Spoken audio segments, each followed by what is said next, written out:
again. This is the second chapter of our current book, The Boy, the Bird, and the Coffin Maker.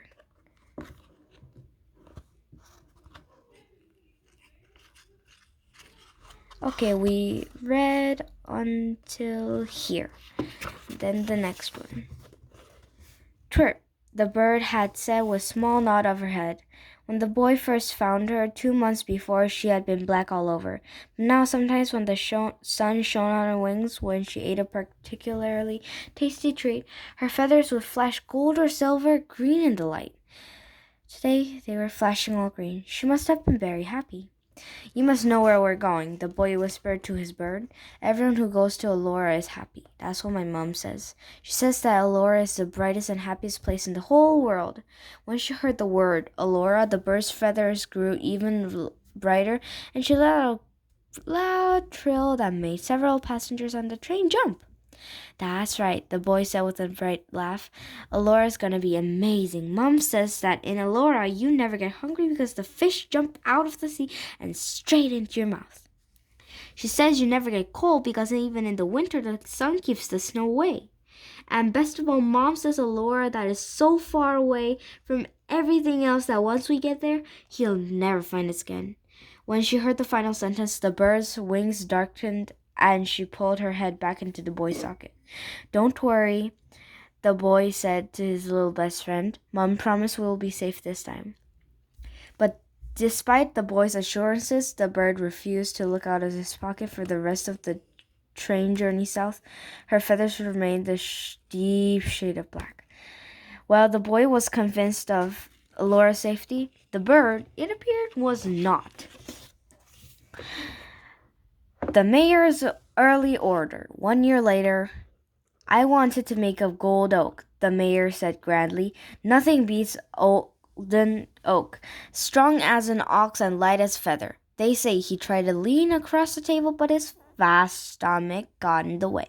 You can throw the whole tree in the ocean, roots and all, it will float all the way to the shores of Africa. Are you planning a sea burial? Alberto asked. He wasn't used to asking questions. His clients were usually dead by the time they arrived. Of course not, the mayor spat. I'm not a sailor. No one said Elora is. No one in Elora is, Alberto agreed. No man, sane or insane, would set sail across that tumultuous sea. Almost out of a herd, the sea chose this moment to send a colossal wave crashing in the rocks below. Water sprayed so high it battered the kitchen window. A second later, a giant sea bass battered it too. Luckily, it didn't break the glass. So, Alberto said as the fish flapped on the cobbles outside, why do you want it to float? I don't. The mayor took a sip of his tea and then tasting it, spat it back out. He only drank tea steeped from the finest leaf, and Alberto's was clearly the cheapest. But I don't care about all that floating nonsense. The mayor flapped his hand out like the fish in the lane outside. I just care that he searched for the right word. Rare. And expensive, Alberto asked. You can buy more expensive wood, not unless you ship it from Africa itself. Are you sure you don't want to use something else like elder wood or ash? Sorry. And then the mayor gave him a scathing look. I'm not poor, coffin maker. Alberto eyed the mayor's golden lace and velvet cloak. No one could ever accuse you for being that. Golden oak it is. He dipped his pen into a jar of ink and wrote golden oak beneath the mayor's name. Now he looked up from his notebook. Measurements. Measurements? The mayor lost some of his vigor. What measurements? Your measurements, Mr. Mayor. Height and girth will do. After all, I'm not a shoemaker. The truth, there were no shoemakers in Elora. Not anymore. The last one died 2 weeks before. Alberto had made his coffin. Master Luigi Scarpa, Elderwood. 75 multiply 23 inches. Right. Well, I have tape measure, Alberto offered. I can get it if you like. No, it's quite a lot. The mayor waved him back to his seat. We can leave the measurements for now. I'm afraid I can't do much without the measurements. They're a vital part of the coffin making process. Normally I'd measure the body myself. Most people don't come home when they're still alive. Well, I'm not the most people, am I? I'm the mayor of all Elora. He stuck his chest out importantly, and the fat of his stomach broke over the edge of the table. And as the mayor of my right, nay, my responsibility, have the greatest and grandest coffin the town had ever seen. He'd certainly have the largest, Alberto thought to himself. He had never met anyone alive or dead who was as fat as the mayor. What's that? The mayor snapped. Alberto's eyes widened. Had he said that out loud? On 1 second, I think it was my stomach. The mayor hauled it back under the table. She always gets tiptoe in the evenings. You don't want that to have any cakes or sweets in the cupboard, just to quell the gentle beast. He gave his stomach a fond rub and glanced hopefully around the kitchen. There's some stale bread on the bench, Alberto offered, and some cheese on the plate. It's looking a bit green, but it might taste okay. Never mind, the mayor said, though he looked like he minded a lot. So? Alberto asked. So what? What are your measurements? Just an estimate will do so I can order the wood. If he wants the grandest coffin, I'll have to working on it soon. Well, 70 inches by, The mayor's fat cheeks turned into a deep shade of red. 70 inches, I suppose. 70 by 70? Alberto said, unable to hide by his surprise. What's wrong with that? There's nothing wrong with it. It's just curious. What's curious? I usually make rectangular coffins, not square ones. If it's too much of a challenge, try unsuccessfully standing up. I'm sure you can find someone else to build it. It's no problem at all, Mr. Mayor. Alberto dipped his pen into the ink and wrote the measurements down. Now, his voice wavered. He had the feeling the mayor would not appreciate the next question. When would you like it by? The mayor's face turned red to purple. How would I know? He blustered. One does not exactly know these things. This can be ever inspected. It always is, the coffin maker agreed. One moment you're still breathing, the next you're not. Still, haha, the mayor said with a nervous laugh. You shouldn't work so fast. I'm not planning on popping anytime soon. Outside, the clock tower rised from the graveyard trimmed 12. To block the tolls, the mayor began to yell. Good genes I have. Mother lived to 83 and she is killed by a runaway cart. Clear bill of health except for the broke of skull and punctured The mayor was cut up by 3 loud knocks on the front door. He frowned and looked across the table to Alberto. You usually have visitors this late? Not living ones, the coffin maker said. And he left the mayor alone in the kitchen and he went to answer the door. Put her down here. Alberto pointed to a table near the back workshop. He had carried a candle from the kitchen and now used it to light 5 more around the room. One by one, little pools of yellow-gray sputtered to life.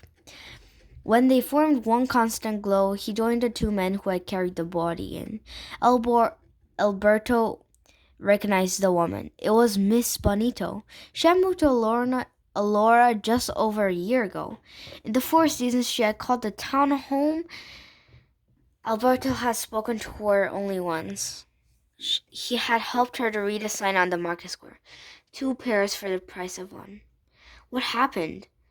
Alberto asked. He knew that both men, one farther than the other. The older man was Enzo the baker. The younger was his apprentice Santos. She died, Santos said. I can see that. How did she die? Santos looked to her master. A growth, Alberto. Enzo coughed clear toward his chest, where about her cut face a lump the size of an apple could be seen. Ah, Alberto said sadly, I have seen this type of thing before. Many a time, in fact. He pulled back from the body and looked at his old friend Enzo. Who found her? My wife. She used to give out her stale loaves for free. Poor thing, she couldn't afford them fresh. Hadn't seen her for 2 weeks, so my wife went out to the cottage to check if she was okay. Found her like this, alone in her bed, the sheets still warm. Warm? Alberto frowned. Are you sure? By the state of smelling her, she was certain Miss Bonito had been dead for at least a week. If it had been high summer, she would not have even looked like Miss Bonito anymore. Si, Alberto, Enzo said with a sad nod and even sadder eyes. My wife was most sure about that. Ah, Alberto thought, that explained it. Enzo's wife was prone to exaggeration almost as much as the Fenestra sisters who lived next door. She could not afford food, Alberto, let alone in a coffin. Enzo's voice took on the tone of a proud man to ask the favor. But I remember, how could I forget, that you helped my father when we couldn't afford. Of course, Alberto said. You look like you didn't even have to ask, Enzo. Don't worry, I'll look after her now. Thank you, Alberto. Enzo shook his hand. I knew she'll find a friend for you. Alberto's had a busy night, said Clara Fenestra. She pulled her head from inside the window and turned to face her. Really? Rosa asked. She was sitting in an armchair decorated with roses to match her name. Oh yes, the mayor and Miss Bonito. The mayor's dead? Shock rendered Rosa speechless, but only for a moment. Silence did not persist long from the Fenestra household. Well, I can't hardly be surprised. When one's a certain size, death comes rather eerily.